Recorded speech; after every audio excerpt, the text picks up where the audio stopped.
Si on vous dit Volkswagen, vous pensez à quoi? Des petites citadines, des berlines, des SUV, évidemment la Golf, et bien sûr les nazis? Attends, quoi, pardon? Eh oui, l'entreprise a été créée en 1937 par le parti nazi dans le but de créer une voiture pour le peuple, d'où le nom Volk qui signifie peuple et Wagen qui signifie véhicule. Volkswagen. Bref, Volkswagen n'a pas une réputation très fun, et pourtant ils ont déjà créé quelques concepts récents plutôt sympas. Notamment les GTI, qui ont lancé la mode des voitures compactes sportives, le Touareg V10 diesel qui fait un plus gros doigt d'honneur à la terre que Trump, ou encore des concepts dingues comme la Golf GTI W12, la W12 Nardo, décidément équipée ce moteur chez Volkswagen, et à l'extrême opposé le XL1, par exemple, qui essaye d'être le moins polluant possible.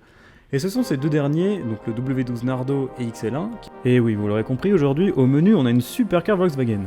Donc pour la base, je me suis inspiré de l'Audi R8, puisqu'il faut savoir qu'Audi fait partie du groupe Volkswagen, donc Volkswagen normalement détient la plateforme de l'Audi R8, ce qui lui permettrait de faire une voiture sur la même base. Au niveau du style, c'est plutôt sage, je me suis inspiré donc de la W12 Nardo, de la XL1, et aussi du concept IDR qui est sorti il n'y a pas très longtemps, qui est un prototype électrique de course.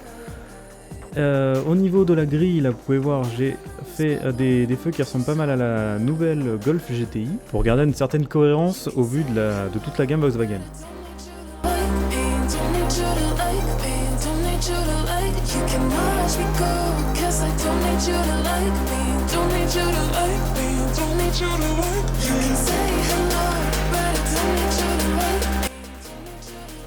C'est toujours un plaisir de faire les grandes surfaces comme le capot, l'ombre, parce que on colorie tout d'un seul coup, ça va très très vite et ça remplit pas mal le dessin. Ça c'est chouette.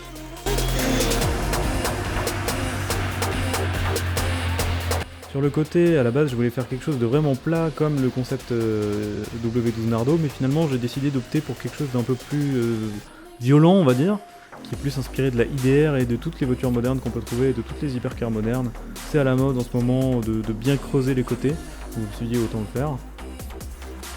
Et là on passe à ma partie préférée à chaque fois, c'est les jantes. Parce que c'est extrêmement simple à faire, comparé au reste de la voiture, et ça prend vraiment pas beaucoup de temps, et pourtant ça donne vraiment un rendu incroyable.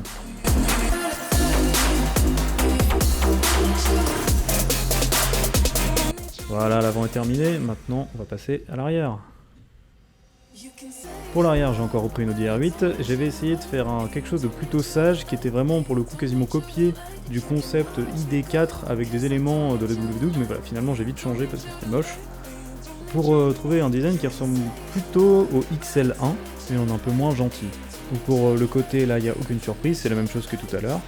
Et pour les vitres arrière, c'est pareil, c'est quelque chose de très classique, j'ai pas... Voilà, vu que c'est une Volkswagen, j'ai pas non plus trop fait dans les sbroufs, ça reste quand même plutôt sobre, même si c'est une supercar.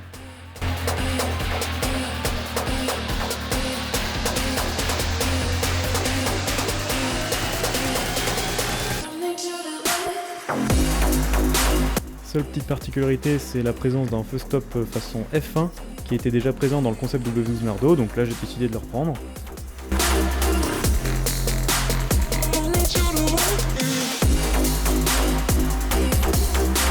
Alors si vous voulez une petite technique pour vraiment que vos dessins ressortent bien, je peux que vous conseiller en fait d'acheter un feutre blanc, donc un gel blanc, et vous mettez juste des petits points à certains endroits de la carrosserie, ça va faire comme des reflets du soleil, et ça c'est très très pratique parce que ça fait vraiment ressortir le dessin, c'est assez incroyable quand on regarde le résultat final.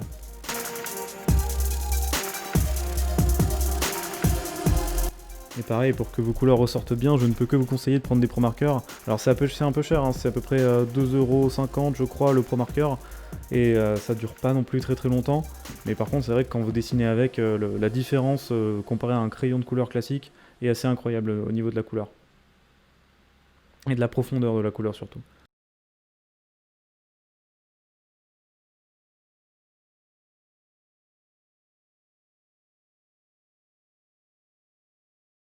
Voilà, c'est terminé. Je suis vraiment très très content de cet arrière, il a vraiment une belle gueule. J'espère que ça vous aura plu en tout cas. Et moi je vous dis à la prochaine.